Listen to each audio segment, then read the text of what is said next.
各位好，我是大宇，欢迎来到227玩家。上一次我做了这个24240的这个视频，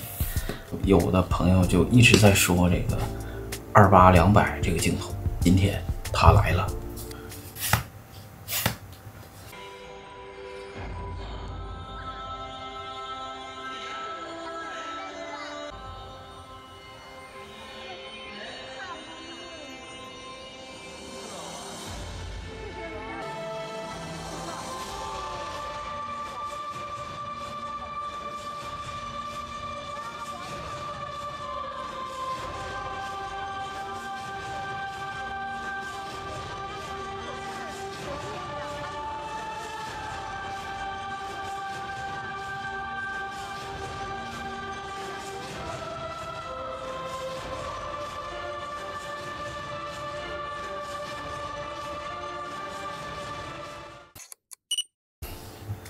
那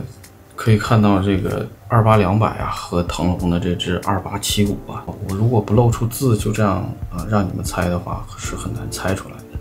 不论是体积还是重量，不能说一模一样吧，可以说是毫无区别只是在这个交环的位置，还有就是28-200多了一个这样的一个锁定的开关。单说这个28-200我进行了大概半个多月的这个使用给我留下一个什么样的印象呢？它可以说是一支非常适合一镜走天下的这样的一个镜头，它更容易成为一般人的选择。从28到200，它已经包含了全部的可以拍人的这个日常使用的焦段。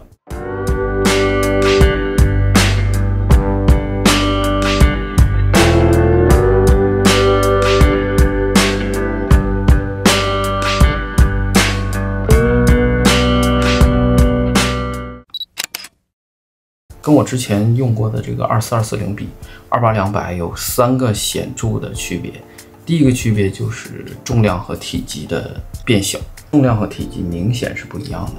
可以看一下这个我称的这个重量的对比图。如果体积过大或者重量过大的话，在我们旅行当中都是一件很敏感的事情，它会影响我们整个这个旅程的体验。特别是我们如果背包徒步旅行的话，那么更重、体积更大的这种大变焦镜头显然没有更轻巧的镜头更加的实用。那还有一点呢，就镜头的耐候的性能安防性能都需要考虑的。这支腾龙的镜头明显它是有了这防潮圈它是会比这个索尼的更加的耐候了。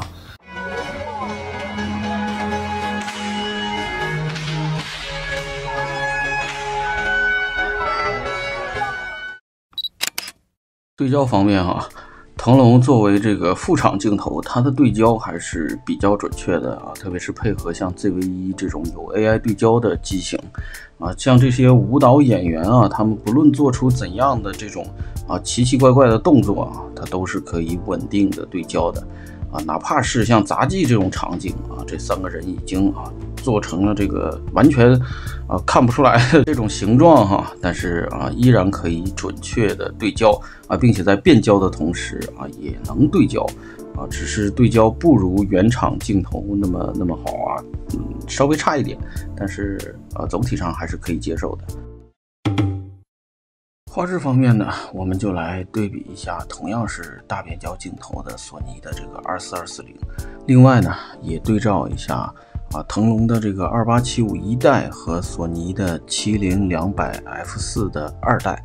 作为一个对照组。我们使用同样的焦段调整成当前可以开到的最大光圈，拍摄了一组对比的样张。在28毫米，索尼的光圈已经来到了 F4， 中心锐度表现都差不多，感觉上24240的图像有些偏软。到了边缘，28-200一骑绝尘，完全超过了其他2支镜头。让我很意外的是2875竟然在这个边缘画质是最差的。在35毫米端，28-200的光圈来到了 F3.2，2875的边缘锐度追上了一点，但是依然不如其他2支镜头。50毫米的中心画质，2875表现最好，28-200其次，光圈来到了 F3.5，2440的光圈已经来到了 F4.5。边缘锐度，2440的表现最好，2875终于追了上来。已经达到了和其他2支镜头差不多的水平。70毫米端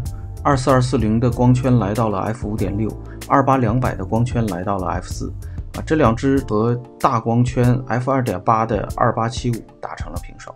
边缘锐度方面，28-200比其他2支镜头表现都要好。100毫米端，我们的对照组呢切换成70-200二代这支镜头，它的表现是完全超过了2支大变焦镜头。2支大变焦镜头呢，28-200稍好，来到135毫米，28-200远远的超过了24-240，70-200还是标杆一样的存在这里我遇到一个问题，24-240这支镜头呢，只能调整出136或者是134这2个焦段不论我怎么拧动也没有办法调整成135那么还有个问题就是它的市场要在141毫米的时候才和其他2支镜头135差不多这点大家了解一下，不知道是镜头尺虚标还是这支镜头有个别的问题来到了200毫米，28-200呢也是来到了 f5.6，24-240到了 f6.3。这个时候呢，3支镜头的锐度表现可以看出一个明显的阶梯的变化70-200还是标杆，28-200呢其次，那24-240呢已经快崩溃了，特别是它的边缘画质。总结来说，28-200在整个焦段它的锐度表现都很稳定都处在一个可用的水平那之所以有的人会觉得28-200在长焦端的画质更好我觉得是因为28-200在长焦端它的色散控制得更好大家可以倒回去暂停看一下那些截图就可以看出28-200在这135之前它的色散是和这个24-240差不多水平的但是在135之后的长焦的这一边色散就明显变好了。当然对照组这个70-200是更好的选择当然它的重量也就更重这样的画质水平如果让你选，你会怎么选呢？画质我们虽然不能有太高的指望，但是我们也希望它能尽量做好画质，因为我们说实话有的时候出去旅行那个地方可能我这一辈子也就能到那一次，有很多景色可能我这一辈子也就能碰上那一次，那如果它不能以更好的更清晰的画质来记录的话，说实话还是会留下很多遗憾的。所以我觉得大变焦镜头的这些性能完全是一种厂商的权衡吧，就权衡好了那么就卖断货是吧，权衡不好像这个无人问津，变成冷门头。所以同样是大变焦镜头，腾龙的这个28-200显然比索尼的24-240要火得多几乎你提到大变焦都会有人提到这颗头。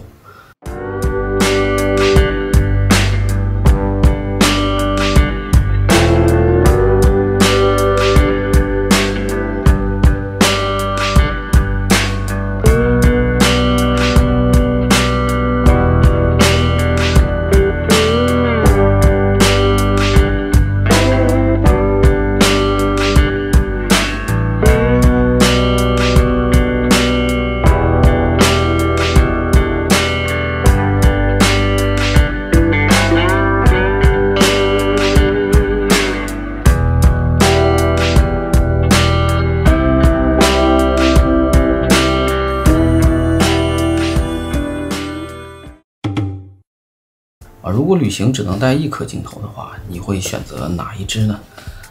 大部分人会选择用变焦镜头，因为如果只带一颗镜头的话，变焦镜头它可以不错过任何的人物风景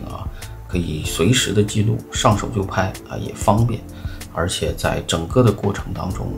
都不需要换镜头。但是变焦镜头也有它的弊端，往往其实它拍不出太风格化的照片。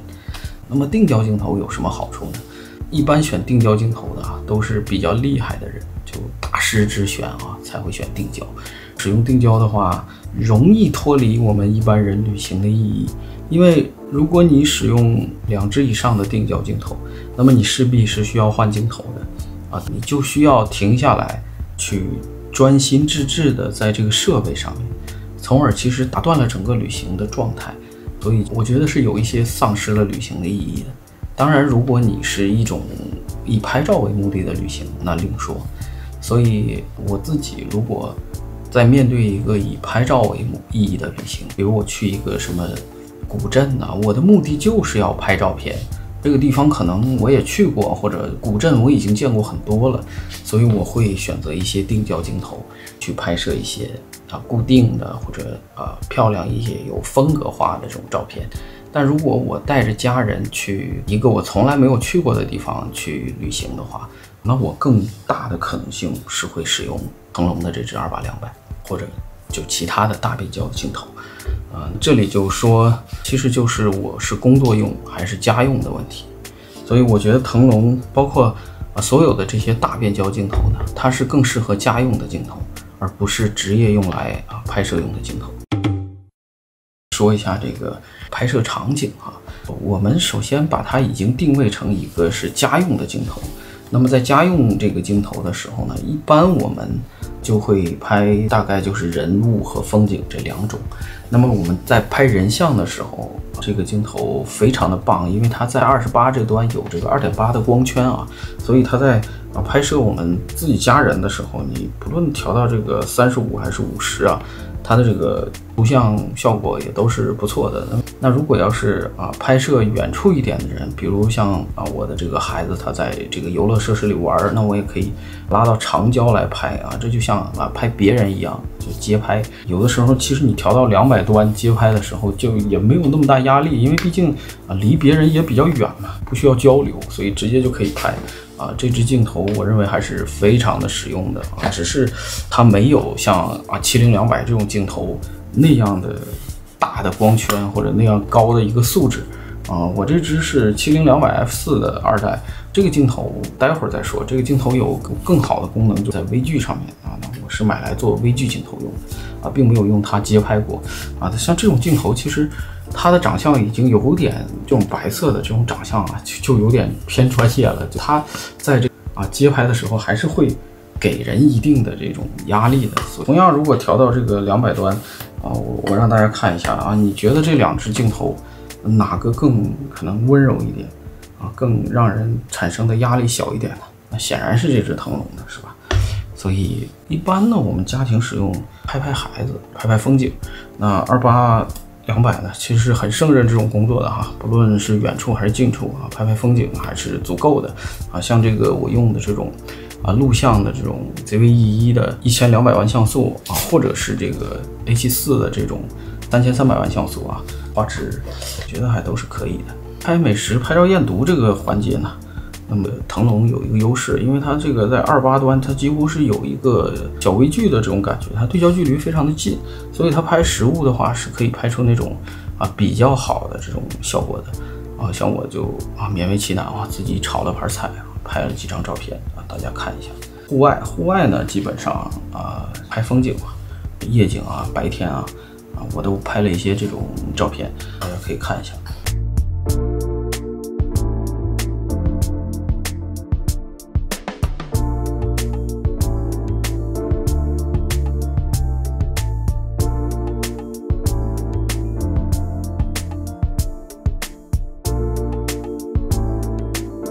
拍摄舞台的话，我觉得200端拍摄大多数的舞台是可以使用的，但是还拍摄不了那种单人的特写，所以因为它毕竟还是焦段不够嘛，所以可能如果想要看演唱会特别是比较大的那种大型的演唱会的话，可能还是要考虑一个更长焦的